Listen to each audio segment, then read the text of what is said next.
Bismillahirrahmanirrahim. Assalamualaikum warahmatullahi wabarakatuh. Bagaimana kabar anak-anak hari ini? Semoga semua sehat dan tetap semangat belajar ya. Alhamdulillah hari ini jumpa lagi dengan Bu Nova di pelajaran Al-Quran Hadis kelas 8. Hari ini kita akan belajar infak dan sedekah di jalan Allah. Anak-anak, harta yang dimiliki oleh manusia pada hakikatnya adalah milik Allah Subhanahu wa Ta'ala. Manusia sekedar hanya dititipi saja, maka sudah selayaknya manusia berusaha berlaku baik terhadap barang titipan tersebut.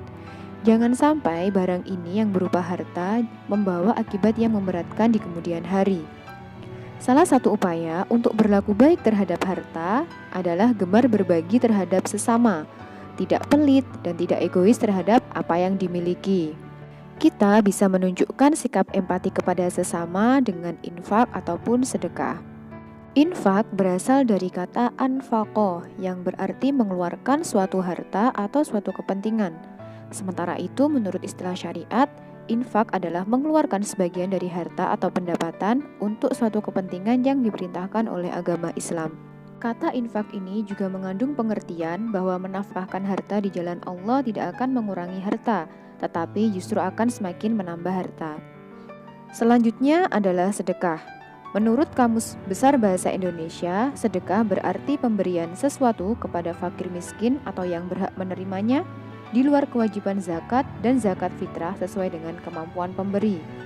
Secara umum, sedekah dapat diartikan sebagai mengamalkan harta di jalan Allah dengan ikhlas tanpa mengharapkan imbalan dan semata-mata mengharapkan ridhonya sebagai bukti kebenaran iman seseorang. Istilah lain dari sedekah adalah derma dan donasi.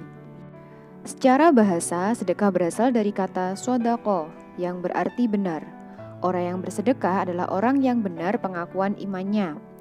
Menurut syariat, pengertian dari sedekah yaitu sama dengan infak, termasuk hukum dan juga ketentuannya.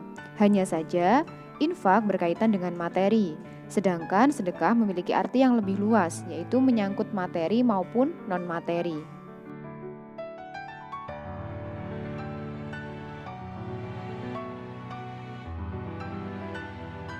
Anak-anak, setiap ibadah memiliki adab, termasuk sedekah maupun infak. Sedekah merupakan perbuatan yang mulia dan bernilai tinggi, sehingga jika kita ingin melakukannya, perlu diperhatikan juga adabnya agar bernilai ibadah. Berikut adalah adab dari sedekah ataupun infak. Yang pertama, ikhlas untuk mencari ridho Allah. Kedua, barang yang disedekahkan berasal dari usaha yang halal. Ketiga, berasal dari harta yang baik dan yang paling utama. Keempat, merahasiakan sedekah dalam kondisi-kondisi tertentu dan memperlihatkannya selama aman dari riya. Kemudian yang kelima adalah tidak mengharap balasan yang banyak dari sedekahnya. Yang keenam, sedekah diberikan dengan wajah berseri dan lapang dada. Yang ketujuh, memberikan sedekah kepada orang yang paling membutuhkan. Yang kedelapan, menyegerakan sedekah ketika masih hidup dan menyegerakannya selama masih mampu melakukannya. Kemudian yang terakhir, tidak mengungkit-ungkit sedekah dan tidak menyakiti perasaan penerima sedekah. Infak atau sedekah mempunyai manfaat yang langsung bisa kita rasakan di dunia dan ada juga manfaat yang nanti akan diberikan ketika di akhirat. Manfaat yang dapat kita rasakan di dunia yaitu membersihkan harta, membersihkan badan dari dosa, menolak bala dan sakit, memberi kebahagiaan kepada orang-orang miskin. Dalam bersedekah terdapat berkah pada harta dan kelapangan rizki. Untuk manfaat yang bisa kita terima di akhirat nanti yaitu menjadi naungan bagi pemiliknya dari sengatan panas api neraka, meringankan hisab, memberatkan timbangan kebaikan, selamat menyeberangi sirat, menambah derajat di surga. Berikut ini merupakan hal-hal yang perlu kita ketahui agar kita bisa mudah untuk melakukan infak dan sedekah. Yang pertama, tidak cinta buta pada harta. Jadi ketika kita memiliki harta, kita tidak lantas menghambur-hamburkannya, sehingga kita akan boros. Kita gunakan sebaik mungkin dan jangan lupa untuk berbagi dengan orang lain. Yang kedua, tidak menunggu kaya. Anak-anak, infak dan sedekah tidak harus banyak, semampu kita. Bahkan sedekah pun tidak harus dengan berupa uang. Nah, jadi tidak ada alasan karena kita tidak bisa berinfak ataupun bersedekah karena kita belum kaya. Yang ketiga, yakin bahwa Allah akan mengganti sedekah kita. Dan yang keempat, yakin bahwa tidak ada orang yang jatuh miskin karena infak atau sedekah. Jadi anak-anak, harta yang kita infakkan atau kita sedekahkan itu akan membawa berkah, bahkan bisa membuka lapangan rizki kita. Jadi tidak ada ceritanya orang yang berbagi, orang yang berinfak atau orang yang bersedekah dia akan jatuh miskin. Baik anak-anak, selanjutnya kita akan mengkaji kandungan Al-Quran yang berkaitan dengan infak dan sedekah. Yang pertama adalah surat Al-Fajr ayat 15-18. Kita baca bersama-sama ya. A'udzu billahi minasyaitonir rajim. Bismillahirrahmanirrahim. Fa'ammal insanu idza mabtalahu rabbuhu fa'akramahu wa na'amahu fayaqulu rabbi akraman wa amma idza mabtalahu faqadara alaihi rizqahu fayaqulu rabbi ahanan kalla bal la tukrimunal yatim wala tahadduna ala ta'amil miskin. Yang artinya, maka adapun manusia apabila Tuhan mengujinya lalu memuliakannya dan memberinya kesenangan, maka dia berkata, Tuhanku telah memuliakanku. Namun apabila Tuhan mengujinya lalu membatasi rizkinya, maka dia berkata, Tuhanku telah menghinaku. Sekali-kali tidak.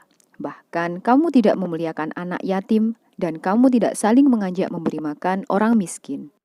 Ibnu Katsir menafsirkan ayat tersebut bahwa sesungguhnya Allah Subhanahu wa taala mengingkari pernyataan orang-orang yang memandang bahwa ketika diluaskan rizki, maka itu adalah kemuliaan.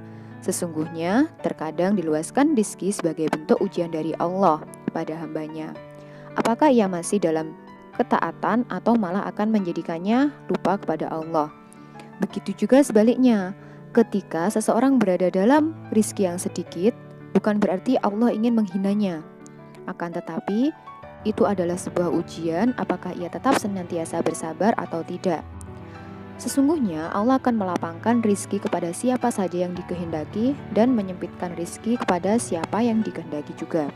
Sifat orang kafir yang tidak beriman pada hari kebangkitan, mereka hanya memandang kenikmatan adalah sesuatu yang ada pada banyaknya harta. Sedangkan kehinaan adalah sedikitnya harta. Ini konsepnya berbeda ya anak-anak dengan seorang mukmin. Menurut seorang mukmin, kenikmatan adalah seseorang yang berada pada ketaatan Allah, baik dalam keadaan yang banyak hartanya maupun sedikit hartanya. Inti dari ayat ini mengingatkan kembali kepada kita bahwa segala bentuk ujian, baik itu berupa kenikmatan dan keterhimpitan untuk dijalani dengan ketaatan pada Allah, dengan konsep syukur dan sabar.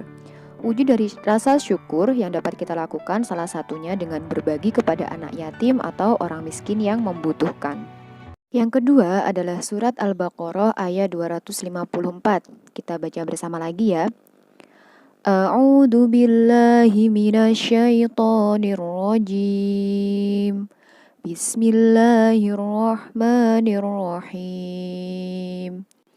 Ya ayyuhalladzina amanu anfiqu mimma razaqnakum min qabli an ya'tiya yawmun la bay'un fihi wala khullatu wala syafa'ah wal kafiruna humudz zalimun. Yang artinya, wahai orang-orang yang beriman, infakkanlah sebagian dari rizki yang telah kami berikan kepadamu sebelum datang hari ketika tidak ada lagi jual beli, tidak ada lagi persahabatan, dan tidak ada lagi syafaat. Orang-orang kafir itulah orang yang dolim.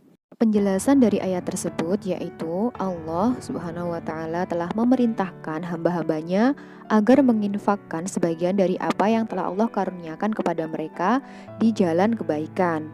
Pahala dari infak tersebut akan tersimpan di sisi Allah dan seharusnya mereka bisa menyegerakan selama masih bisa hidup di dunia sebelum nanti hari kiamat. Karena apa? Karena nanti di hari kiamat tidak ada seorang pun yang dapat membeli dan menebus dirinya dengan harta kekayaan apapun. Nah, pada saat hari kiamat nanti, persahabatan dan kekerabatan juga tidak lagi bermanfaat. Keturunan pun tidak bisa melakukan apa-apa. Dan kekufuran merupakan kedoliman yang paling besar. Jadi anak-anak, di hari kiamat nanti tidak ada yang bisa menolong diri kita. Yang bisa menolong adalah amal kita selama di dunia. Jadi, selama kita masih diberi kesempatan untuk hidup di dunia, mari kita banyak-banyak melakukan kebaikan, termasuk berinfak dan juga bersedekah. Yang ketiga adalah surat Al-Baqarah ayat 261. Mari kita baca bersama.